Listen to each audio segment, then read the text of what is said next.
Migraine വരുമ്പോൾ കണ്ണിന് തുടിപ്പ്, ഒരു പൾസേറ്റിംഗ് ഫീലിംഗ് ഒക്കെ അനുഭവപ്പെടുന്നുണ്ടോ? പല മൈഗ്രെയിൻ പേഷ്യൻസും തലവേദന ഉണ്ടെങ്കിൽ ഇങ്ങനത്തെ ഐ ട്വിച്ചിങ് അല്ലെങ്കിൽ സ്പാസംസ് ഒക്കെ റിപ്പോർട്ട് ചെയ്യുന്നത് കാണാം. മൈഗ്രെയിൻ അറ്റാക്ക് വരുമ്പോൾ നെർവ്സ് ഒക്കെ ഹൈപ്പർ സെൻസിറ്റീവ് ആവും. ഈ ഒരു കാരണം കൊണ്ട് ഇത്തരം ബുദ്ധിമുട്ടുണ്ടാവാം. മറ്റൊന്ന്, ലൈറ്റിനോട് ഓവർ എക്സ്പോസ്ഡ് ആവുക, കണ്ണ് ഡ്രൈ ആവുക. ഇപ്പോൾ കണ്ടിന്യൂസ് ആയി സ്ക്രീനിലേക്ക് നോക്കുക, ഡ്രൈവ് ചെയ്യുക, പ്രത്യേകിച്ച് രാത്രിയാണെങ്കിൽ ഓപ്പോസിറ്റ് വരുന്ന വാഹനങ്ങളുടെ ലൈറ്റ് കണ്ണിലേക്ക് അടിക്കുക, ഡസ്റ്റ് കെമിക്കൽസിനോടൊക്കെ കോണ്ടാക്ട് വരിക.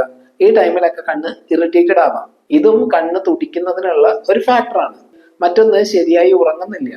ഇപ്പോ നൈറ്റ് ഷിഫ്റ്റ് ഒക്കെ ചെയ്യുന്നവരുണ്ട്. സോ കുറെ നേരം ജോലി ചെയ്ത് പ്രോപ്പറായ റെസ്റ്റ് ഒന്നും എടുക്കുന്നില്ലെങ്കിൽ ഇങ്ങനത്തെ ബുദ്ധിമുട്ടുണ്ടാവാൻ ചാൻസ് ഉണ്ട്. അതുപോലെ ഡീഹൈഡ്രേഷൻ, ആവശ്യത്തിന് വെള്ളം കുടിക്കുന്നില്ല, കാൽഷ്യം, വൈറ്റമിൻ ഡി ഇതൊക്കെ ഡെഫിഷ്യന്റ് ആവുക, ചായ കാപ്പി പോലെ കഫീൻ അടങ്ങിയ ഡ്രിങ്ക്സ്, ഭക്ഷണങ്ങളൊക്കെ അമിതമായി കഴിക്കുക, ഇങ്ങനെയൊക്കെ ഉണ്ടെങ്കിലും കണ്ണിന് തുടിപ്പ് അനുഭവപ്പെടാം. ഇതൊക്കെ തന്നെ കോമൺ ആയി മൈഗ്രെയിൻ ട്രിഗർ ചെയ്യുന്ന കാര്യങ്ങളാണ്. ഒരുപക്ഷെ അതുകൊണ്ടാവാം തലവേദനയുള്ളപ്പോൾ പല ആളുകൾക്കും കണ്ണിന്റെ ഇത്തരം തുടിപ്പ്, ട്വിച്ചിങ് ഒക്കെ സംഭവിക്കുന്നത്.